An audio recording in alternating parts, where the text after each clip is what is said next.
Chapter 1. Whether the warrior succeeds or fails, chooses rightly or wrongly, at least he dared act at all. The Mantle, 11th permutation of the Didact's number. He was rage and fire, cinder and storm, burning remnants and echoes tearing madly over a barren landscape. Star by star, world by world, never peace, never solace, never rest. Disjointed, wailing voices darted and dove, amplified in the vast desert echo chamber of dust and sand. Embers and fragments churned and seethed, united into a molten core by 1,000 centuries of wrath and resentment. A deep shadow has fallen. The light shuns us. Stop this! Stop the pain! Unable to contain the sweltering maelstrom, the molten core bloated and suddenly burst, flinging heat and light outward into the shape of a fiery figure. The heat dissipated. Black smoke replaced flame, floating and curling and swaying around the figure's outline, gradually settling like a living cloak over the wide shoulders of a tall, gaunt form, a few stubborn embers still clinging to life at its tattered edges. His rage spent for now, the figure rolled his shoulders, straightened his spine, and then tipped his head from side to side, feeling the pull of thick neck muscles and the satisfying snap of tendons.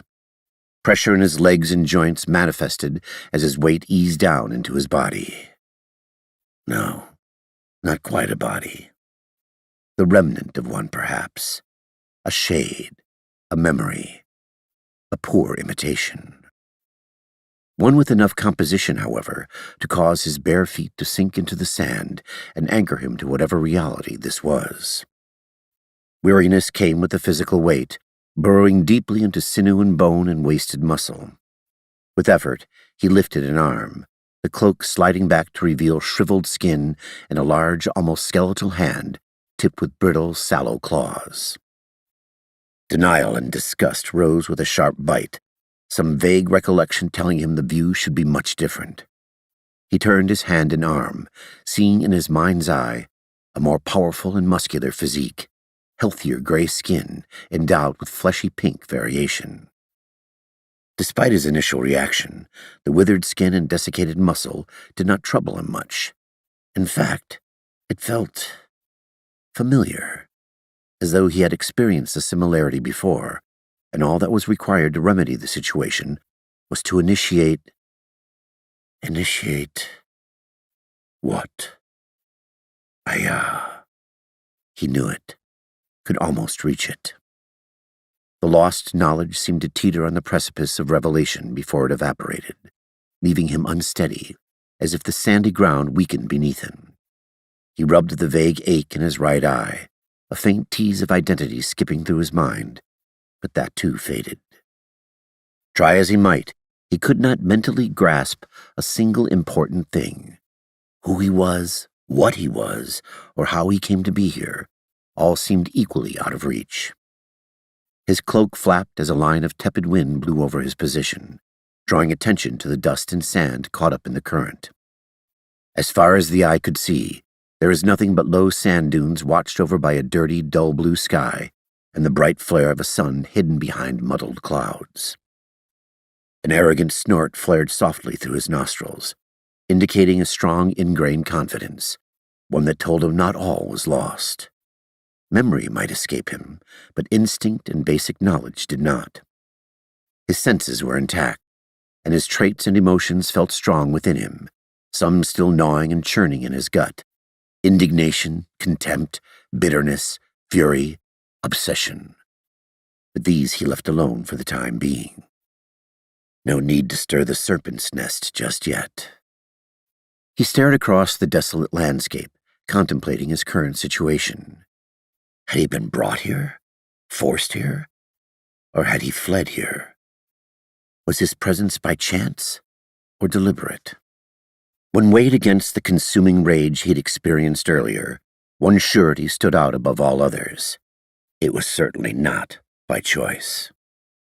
With nothing in any direction but the endless waste, his options were decidedly simplistic.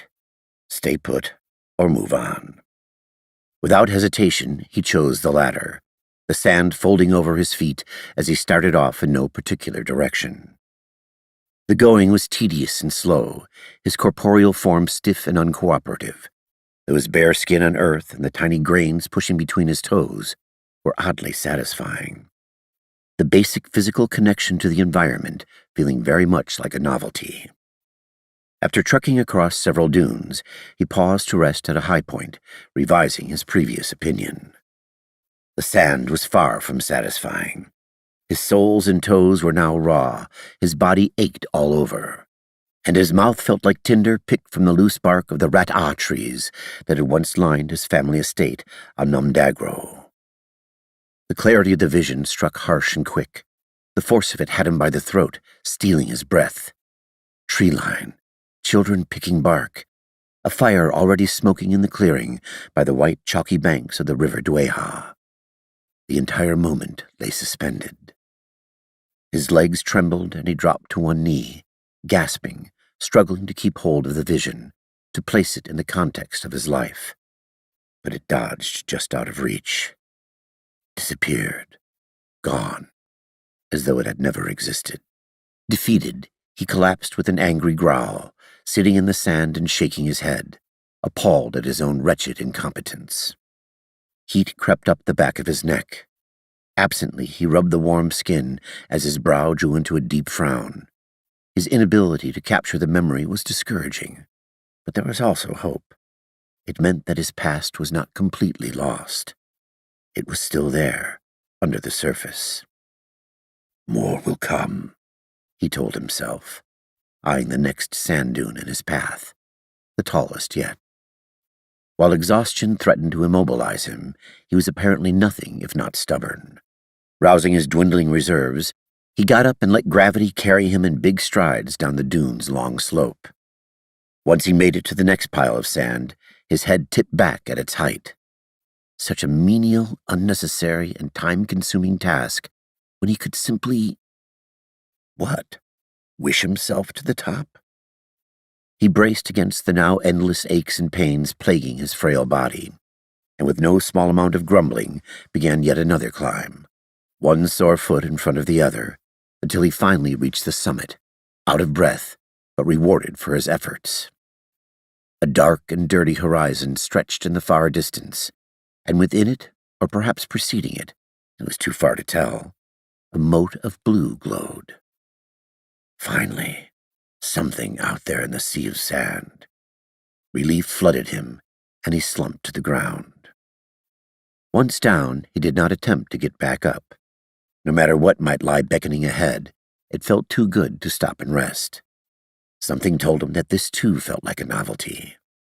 He pulled a foot closer to his body to knead the aching heel and arch, then cleared the sand between his toes.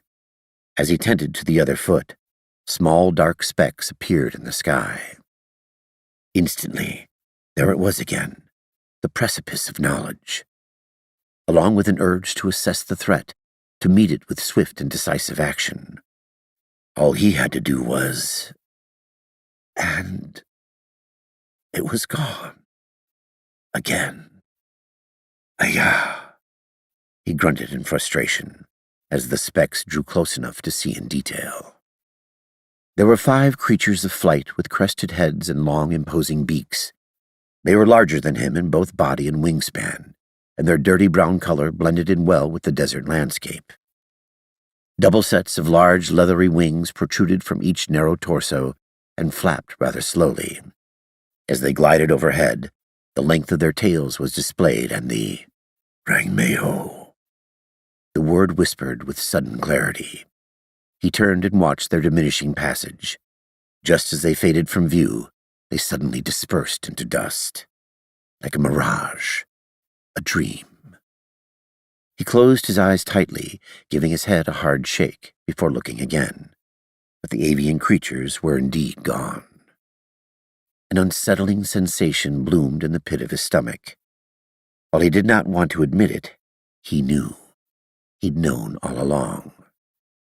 Whatever this was could not be based in the physical world.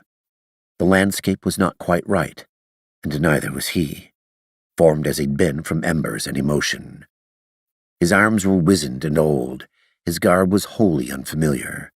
Even his face, which he mapped with his fingers, felt bony and unrecognizable.